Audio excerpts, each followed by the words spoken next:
naunawaan ko ang iyong kalagayan. Nalalaman ko rin naman na kahit saan ka naroon, ay kami ang nasa iyong isip.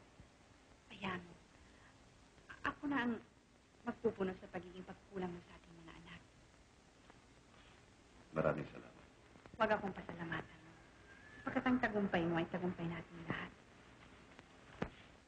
At narito ang huling balita. Ang Pangulo ng Senado na si Ferdinand Marcos ay kabilang din sa pampanguluhang nominasyon ng Lapiang Nasyonalista sa gaganaping kumbensyon sa darating na ika-21 ng Nobyembre 1964. Hanggang dito namin pinuputol ang aming pagbabalita.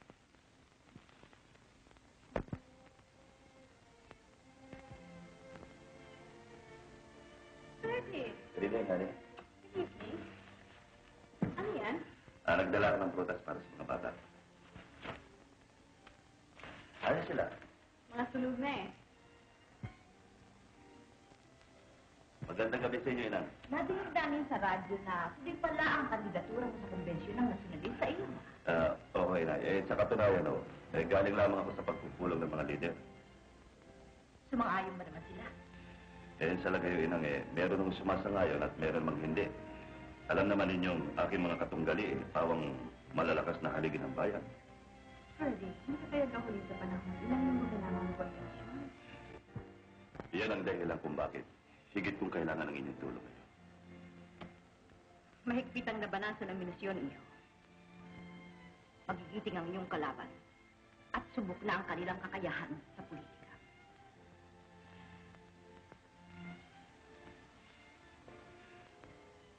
Nalalaman ko yun.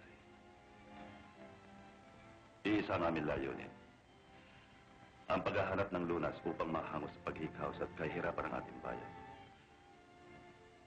Sila man ay may magagandang panukala, katulad ng ating mga hangarin, na ang ating bayan ay maging lalong dakila. Yan ay isang malaking pagsubok, anak. Nalalaman ko yun ay. Alin man sa amin ay maaaring magtagumpay. Ngunit umaasa pa rin ako na sana'y hindi ako mabigo. Ferdy, ako'y nananalig sa iyong mga pasya. Maraming salamat.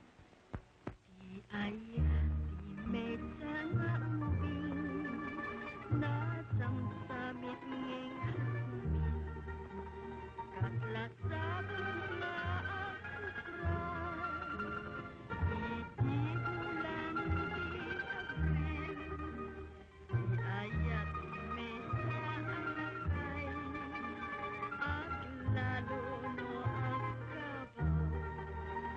kabaw, napait.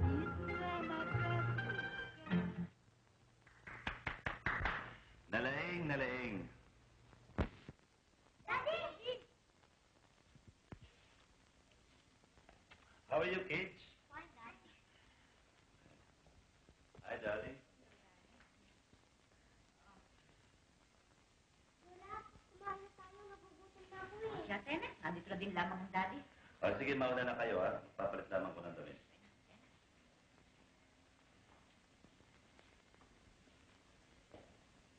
Ferdy, sandali lang. Kanina ka pa ba doon? Ang lagay, nadinig ko lahat ang pag-awit mo. Nagsasanay lang naman ako eh. Nagsasanay.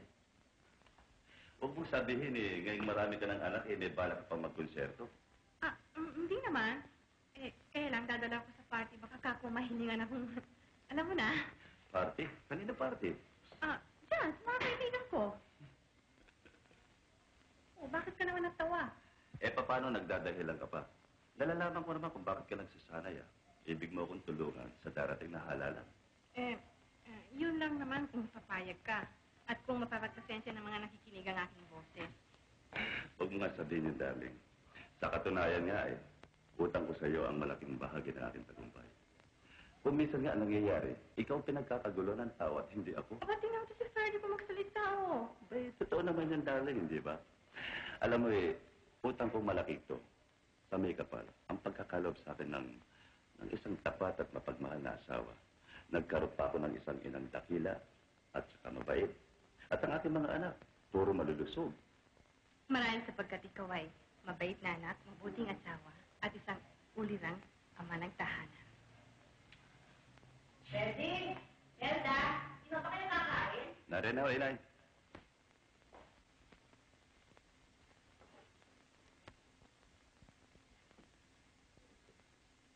Ginawan kita ng gatas, baka nagugutom ka.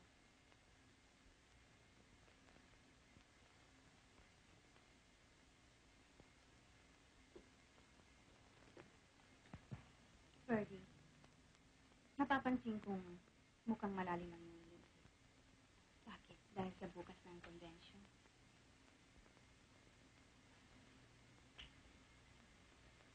Bakit mo naman papansinin yun? Napakahalaga sa akin ang gagawin kong bisyon bukas, Imelda. Sapagkat dyan nakasalalay ang aking katuparan na ako'y makapaglingkod ng ganap sa ating bayan. Ayoko mabigo sa aking pangarap. Alam mo, kapag malinis daw at tapat ang hangarin ng isang tao, kadalasan, yan ang nangyayari. At kung sadyang yan ang iginuwit ng tadhana sa iyong buhay, yan ang nangyayari. Magkaganon ang asana. Kung sakaling matala ko sa konbensyon, yan kaya maging dahilan upang magbago ka ng iyong... Hindi, Ferdy. Nang tayo ikasal, ay hindi ko malilimutan ang sinabi sa atin na tayo'y magsasalo sa hirap man at ginhawa. Kaya't kung ano man ang mangyari bukas, ang pagmamahal namin sa iyo ng iyong mga anak ay hindi mababawasan, bahagyaman. Sa simula't mula pa'y napakabuti mo sa akin, Imelda.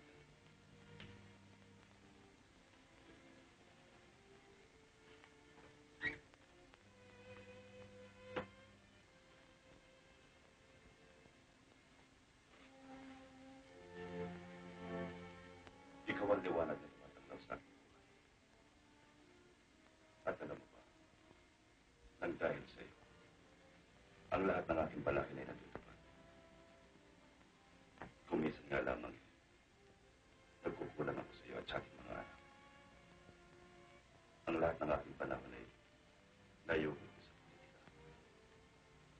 Yun ang aking mga hinanakit noon. Sapagkat nagiging kaagaw namin sa iyong pagmamahal at ang iyong pagtingin, ang iyong mga gawain.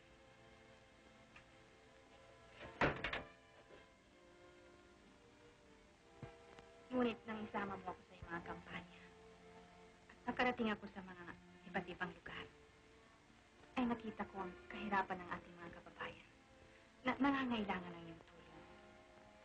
At natuto akong maging maunawain sapagkat kung ang maliit na bagay na may tulong natin sa kanila ay ating pang ipagkakait, ay kapwa tayo nabigo sa ating hangarin sa buhay.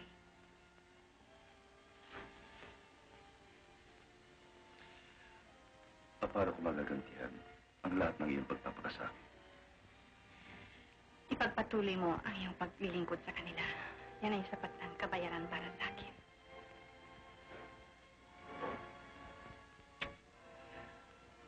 Napakapalad ko, Meldy. Ikaw ang babaeng aking pinakasalan. Dahil sa iyo'y nabubuhay ang aking pag-asa.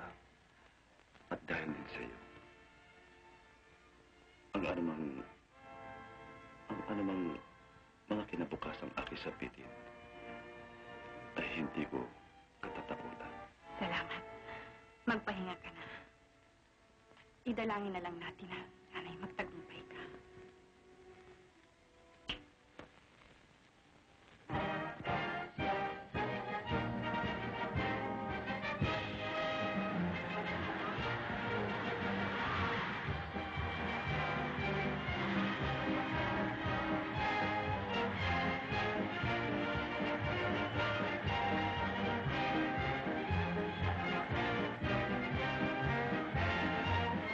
Ayon sa mga sandaling ito ay wala pang katiyakan kung ano ang magiging wakas ng komisyong ito ng Nationalista Party.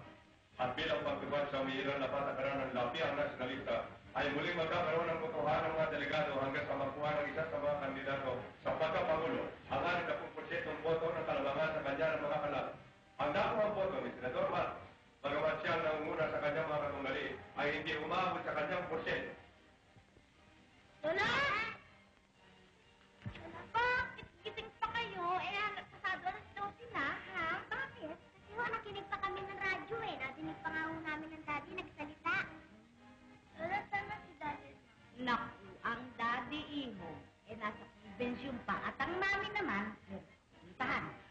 namang mga bata kayo, matutulog na kayo sapagkat pasado alas 12, masama na po kayo sa mga bata. Lahat.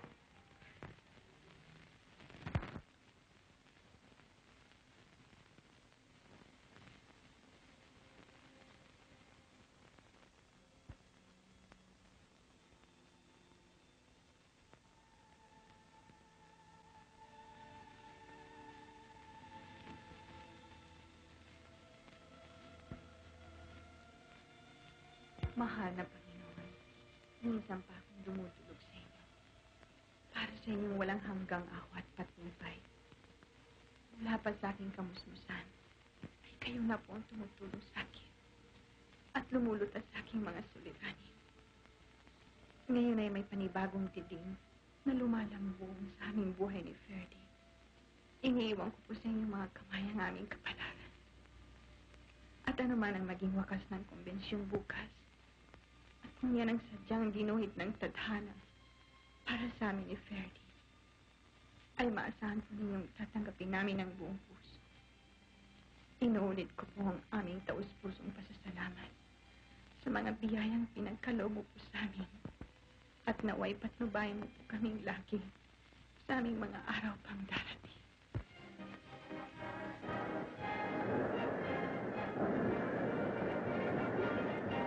Ferdinand E. Marcos won the convention and emerged as the standard-bearer of the Nacionalista Party in the presidential elections of 1965. He fought a long and bitterly contested campaign for the presidency.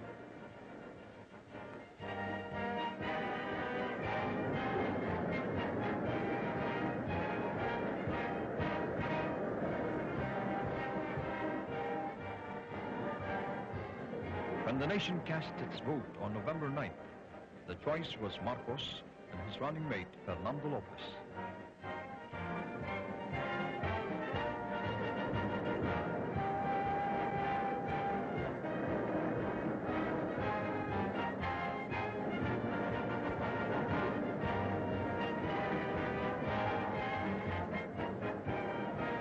On December 31st, 1965, Ferdinand E. Marcos took his oath of office at the Luneta Grandstand at exactly 12 o'clock high noon as the new president of the Republic of the Philippines.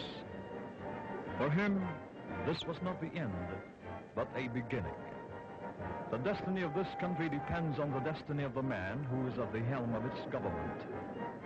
The eyes of all Asia and the entire world are upon Ferdinand E. Marcos, man of destiny.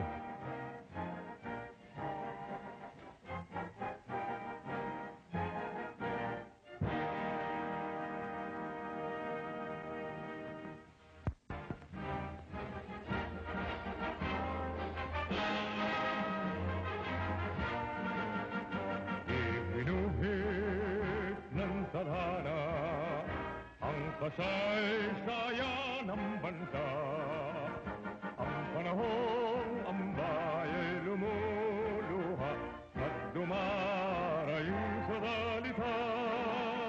Nasa atin din ang lunas upang ang dusay magwakas. Ang Pilipinas ay lingapin, magsama-sama tayong lahat. Kung ang langit sa bayang ito ay nababanot pa ng dilim, ay asahang muling darating ang umagang lipot ng ningning. Nasa atin din ang lunas upang ang dusay magwakas. Pilipinas ay lingaw.